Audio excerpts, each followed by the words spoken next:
उपाध्याय जी, विजय उपाध्याय जी, भले से ही भाजपा और कांग्रेस की अपनी राजनीति है इसमें, पर आपके तो सीधे सवाल हैं और वो कोई आपका राजनीतिक प्रतिद्वंदी नहीं पूछ रहा है। दो सवाल मैंने आपसे पूछ लिए, एक एफआईआर को लेके, एक प्रिंसिपल को लेके।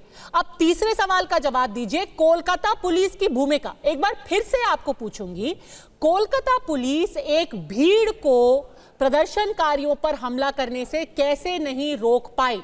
और सबसे दिलचस्प बात यह है कि तब से कोलकाता पुलिस इतनी एक्टिव हो गई है, उन्होंने लोगों को नोटिस भेज लिया, उन्होंने आपके खुद के सांसद को नोटिस भेज करके उनसे सवाल जवाब कर लिए, उन्होंने जाकर के 144 लगा दिया, प्रदर्शनकारियों को रोक लिया, जो लोग फुटबॉल मैच देखने आए थे उनके ऊपर लाठियां चला दी।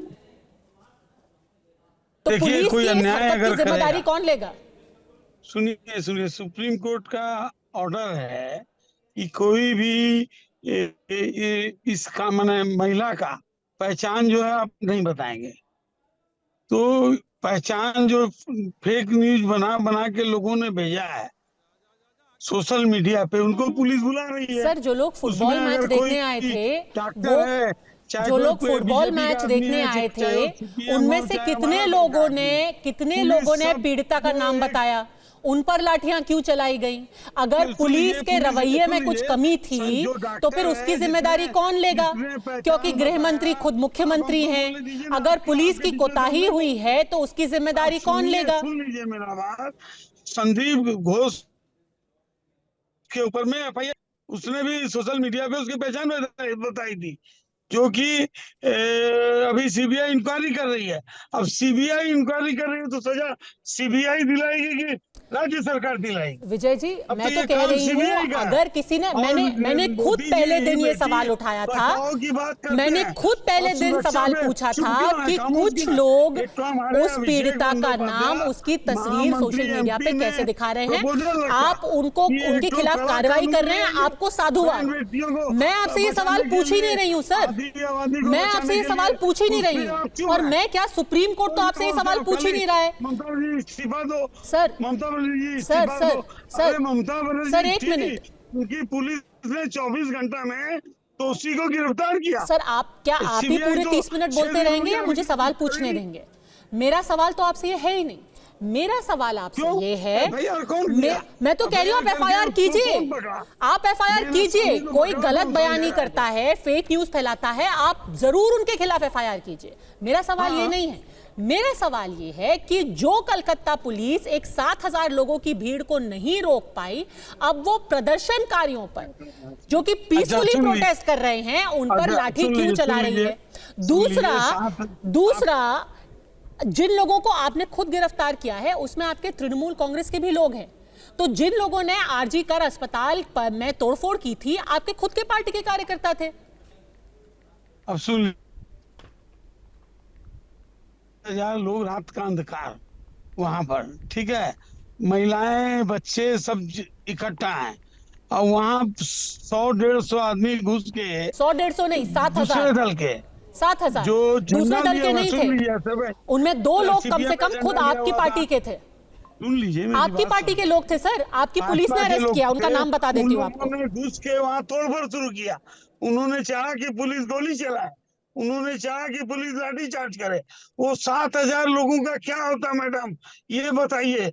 अगर उस समय गोली चलती, उस समय लाठी चलती, ये तो हम पुलिस को धन्यवाद देना चाहेंगे कि पुलिस ने खूब शांतिप्रिय ढंग से माहौल को शांत करने का प्रयास किया। शांतिप्रिय ढंग से? करोड़ों रुपए लोग पिट रहे थे, अस्पताल के तीन फ्लोर्स पर तोड़फोड़ की गई, आगजनी की गई, बैरिकेड तोड़ दिए गए। शांतिपूर्ण तरीके से क्या कंट्रोल किया आपकी पुलिस ने? भाजपा के और सुप्रीम कोर्ट ने क्या बोला है सुनिए। डॉक्टर विरोध कर रहे थे, भीड़ ने अस्पताल पर हमला कर दिया, कोलकाता पुलिस क्या कर रही थी? पूर्ण ढंग से वो लोग रास्ता में थे, बैठे हुए थे, लेकिन जो उन्होंने झमेला किया वो भाजपा और सीपीएम के लोग थे। वो लोग चाहते थे पुलिस जो है लाठी चार्ज करे। विजय जी, वो आपके लोग थे, शांतिप्रिय ढंग से आंदोलन कर रहे हैं, वो मारे जाए। वो आपके लोग थे।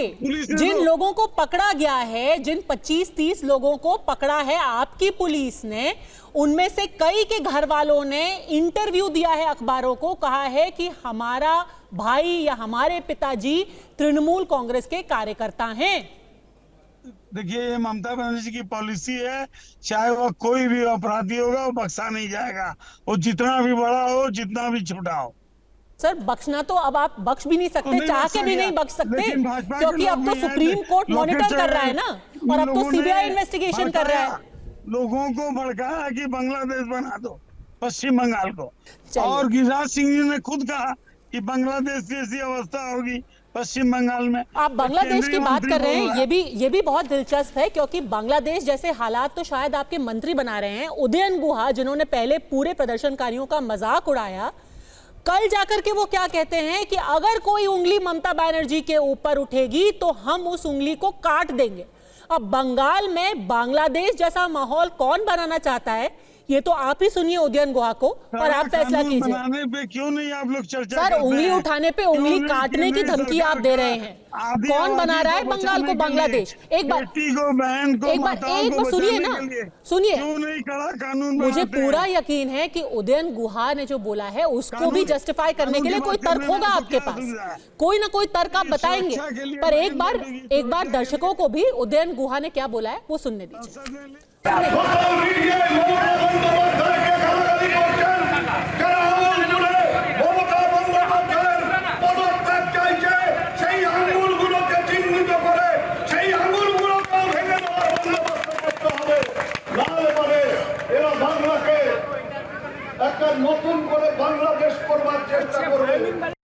हाँ, मोहम्मद आसिफ इकबाल अंसारी, कौन बना रहा है बंगाल को बांग्लादेश?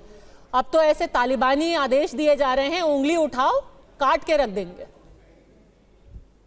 मैडम, आप इतने हम लोगों से, मतलब मुझसे ही इतनी कंट्रोवर्शियल सवाल पूछ रही हैं कि कौन बना क्योंकि रहा आपके है मंत्री बांग्लादेश। ऐसे कंट्रोवर्शियल बयान दे रहे हैं तो आप ही से सवाल पूछूंगी ना सर। नहीं बना रहा है बांग्लादेश। पहले उन्होंने मजाक उड़ाया, उनके खिलाफ कोई एक्शन नहीं हुआ, अब वो खुल्लम खुल्ला धमकियां दे रहे हैं, कोई एक्शन नहीं हो रहा। पहली बात मैडम, हिंदुस्तान को कोई बांग्लादेश बना ही नहीं सकता। ये तो आपके प्रवक्ता ने ही बोला कि बंगाल को बांग्लादेश बनाने की कोशिश कर रहे हैं, मैंने तो ये एग्जांपल दिया भी नहीं था। ये एक्चुअल में मैडम, ये जो सिचुएशन क्रिएट किया जा रहा है, ये सिचुएशन जो क्रिएट किया जा रहा है, इसी सिचुएशन को एक आपके लिए एक मेटाफर के तौर से इस्तेमाल किया जा रहा है कि आप एक महिला चीफ मिनिस्टर के खिलाफ में आप इस तरीके से एजिटेशन कर रही हैं। आप जिस दिन आप तो उंगली देखेंगे काट जो देंगे। वायलेंस हुआ है, उस दिन बीजेपी की महिला मोर्चा जाके वो पीसफुल एजिटेशन नहीं है, तो वो उंगली काट बैरिकेड को देंगे। तोड़ रही है, वो बैरिकेड को तोड़ रही हैं, वो हॉस्पिटल के अंदर जाना चाह रही हैं, तो उंगली और काट उस पे देंगे। जो है आप सवाल उठाती हैं कि पुलिस वहां पे क्या कर रही थी, 7,000 लोगों को क्यों नहीं वहां से भगाया। तो अभी जो श्रीवास्तव साहब ने कहा, उपाध्याय जी ने कहा कि आप क्या चाहती थी, कि आप चाहती थी कि पुलिस गोली चलाए, क्या चाहती थी कि वहां पे लोग मारे जाएं, और उसके बाद जो है फिर आज एक महिला पहले जिसकी अपराध हुआ, पहले आज जो सबूतों को उनके दबाया, साथ जो हादसा हुआ अब है, लोगों को डराया। आप क्या- ये है न्याय पश्चिम बंगाल में, और फिर आप कह रहे हैं कि जो भी आवाज उठा रहा है वो बंगाल को बांग्लादेश बनाने की कोशिश कर रहा है। बिल्कुल नहीं, आवाज मैडम, आवाज दबाना, आप डराना, उठाएं। ये है मोडस सुनिए, ऑपरेंडी। आवाज उठाना, सुनिए, आवाज उठाना एक अलग चीज है और इल्जाम लगाना एक अलग चीज है।